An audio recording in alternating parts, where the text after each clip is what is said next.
You know, one thing I love about Europe is its history, and in particular, I really love castles. I don't know what it is about castles that fascinate me so much. I love visiting them, I love learning about their history. This might sound really weird, but I especially love haunted castles. And to me, every castle in the world is haunted. And they all seem to be haunted by similar types of ghosts, like a lady in a white dress, or some guy with his head chopped off, or the scariest of all, little kids. Now, I love haunted castles and all, but you won't ever see me go into one alone or at night. I mean, that's how horror movies start, and Asians don't usually fare well in horror movies. That's why in all those freaky Japanese horror films, basically everybody dies and there's almost never a good ending. Also, just want to say, Asian ghosts, way scarier than any other ghosts. Don't believe me? Go watch The Grudge or the original Japanese version of The Ring. Oh, and speaking of The Ring, that was one of the last horror films I've ever seen. I made the mistake of taking a date to that movie, and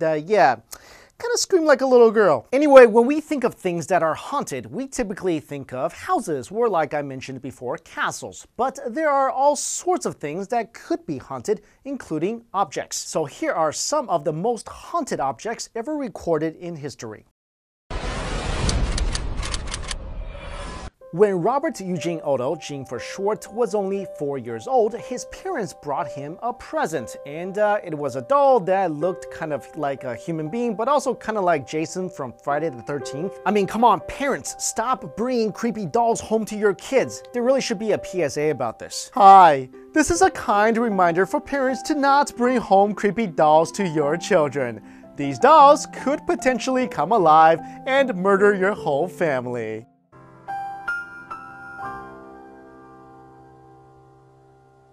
Anyway, the doll wore a sailor suit and carried a miniature stuffed lion, so this doll had a stuffed animal. Gene named the doll Robert after himself, and as soon as the doll came into Gene's life, weird things started to happen to the family's home. Gene's parents would periodically hear Gene giggling with someone with a deep voice as they walked by his closed bedroom door. Hearing your kids giggle with some doll with a deep voice, you know what? That could be a call for concern here. Also, furniture overturned in rooms where Robert was left in. Gene began having horrible nightmares, toys would disappear and reappear mutilated, and whenever something goes wrong, Gene would say, Robert did it. You know, if I was the parents and my kid told me that all these crazy things going on in my house is done by this creepy little doll, you know what? I'd pee my pants a little, not gonna lie. So then the family decided that the best thing to do after all this is to, nope, not burn the doll to ashes, but to move it to the attic, cause nothing ever bad happens in the attic. And the attic is a magical place where, you know, no evil forces can ever possibly escape from. So while the doll was securely put away in the attic, people passing by the house claimed to see a small figure moving from window to window. Robert the doll is now at Key West at the Fort East Martello Museum, because that's also a good way to deal with a haunted evil demon doll. Put it in a museum where everyone can have contact with it. So if you ever come into possession of a possessed doll, here's what I think you should do. First of all, you should never bury it, because you know some guy's gonna come around with a metal detector and accidentally dig it up and think,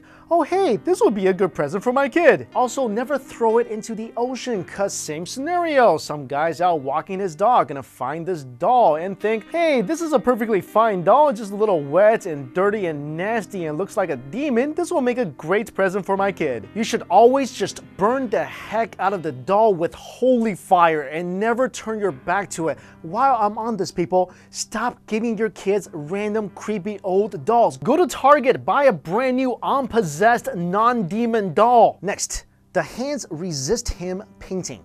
This painting is often referred to as the haunted eBay painting, well, because it was put on auction on eBay in February of 2000. The painting was found at an old brewery by a couple from California, and they claimed that the characters in the painting sometimes move on their own at night, and occasionally even leave the painting itself. A disclaimer was included with the listing absolving the seller from all liability if the painting was purchased. So what? The seller is not liable if the painting scratches, dents, or if the people inside the painting comes out and stabs you. The artist Bill Stoneham said the painting was based off a photograph his parents took of him and a neighbor when they were children.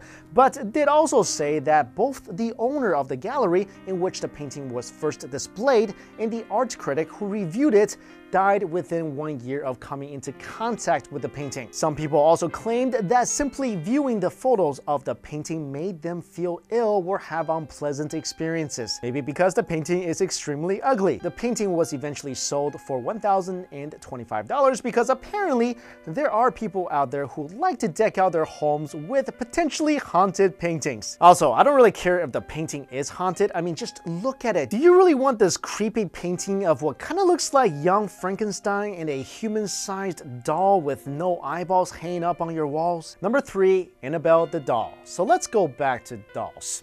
Ever seen that horror movie, Annabelle? Well, supposedly it's based on a real story. The story goes the doll was passed on to a nursing student named Donna after it was given to her by her mother. Soon Donna and her roommate Angie began noticing that the doll had moved positions around the room on its own. A friend of theirs, Lou, who was staying with the women, claimed that the doll had tried to strangle him in the middle of the night and gave him visible scratch marks. Soon the girls started finding notes around the house that said, "Help me." I mean, if my doll decided to strangle my friend and write creepy notes and leaving them around my house, you know what? I'm setting that thing on fire. So again, instead of just burning this thing like I mentioned before, these girls decided to take the doll to a medium. The medium told the girls that the doll was possessed by a spirit of a little girl named Annabelle, and that Annabelle just wanted to be safe with them, and she didn't mean any harm. I mean, come on, you cannot possibly believe this sob story from a demon doll. But apparently Angie and Donna did and decided that, you know what, even evil, murderous dolls deserve a second chance, so then they took Annabelle back home with them. Of course, more crazy things happened.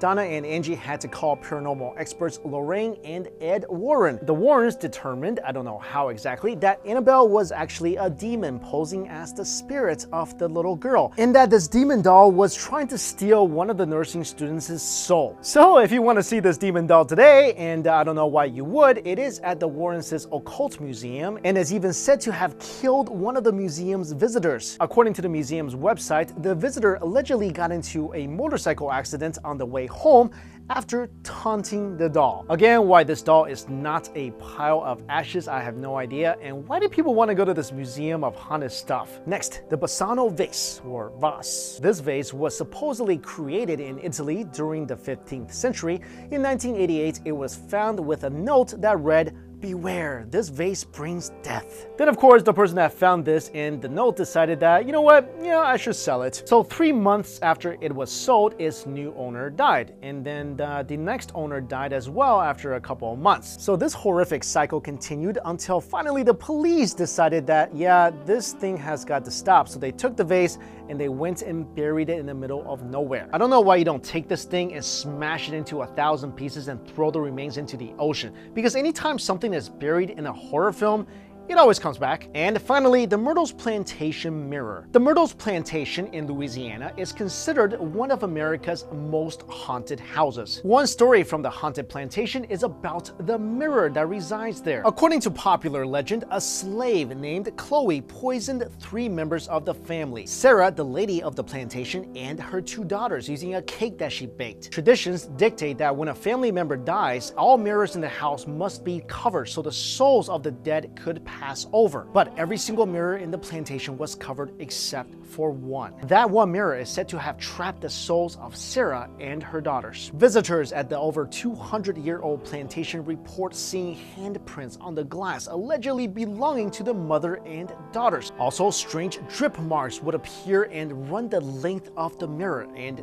no amount of cleaning can remove the residue. Visitors have also spotted figures in old-fashioned clothing lurking inside the mirror's glass. And just so you know, the Myrtles Plantation is now a bed and breakfast in case you're one of those who want to spend the night at a haunted house. So what we learned today from this video is that if you accidentally find an old or evil-looking doll, don't give it to your kids. Also, don't buy or sell creepy old cursed stuff on eBay. Alright guys, let me know how you would deal with a evil, murderous demon doll. Thank you so much for watching.